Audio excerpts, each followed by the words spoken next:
Hello friends, welcome back to the my new video guys and my YouTube channel guys. Today friend we are going to talk about guys auto rotate mode setting, how to use in Infinix phone device. Friends, you want to use your phone auto rotate screen mode setting. So man, how can you use, and first of all guys, how to enable auto rotate mode in our Infinix phone device. Today friends, I will show you in this video. So before starting video friends, first of all go and subscribe the channel guys, click the bell icon and like the video. Friends, now let's see how can we enable auto rotate mode. So we will on our phone setting guys. Then guys click on guys the search bar option guys. We will tap here guys auto. So friends you can see your auto rotate screen guys. We will tap here. Friends you can see your auto rotate screen. Friends you want to enable, you can enable from this right side icon. After enable guys you can use it. Suppose guys you are using guys Google app. Once you want to rotate your screen, so guys you can rotate easily, and then you can use this auto screen setting guys.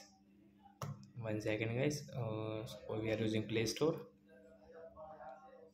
We will like scroll it. So once you can see guys your auto screen is enabled. So like that guys we can enable auto screen setting guys, and we can use it. So bye guys.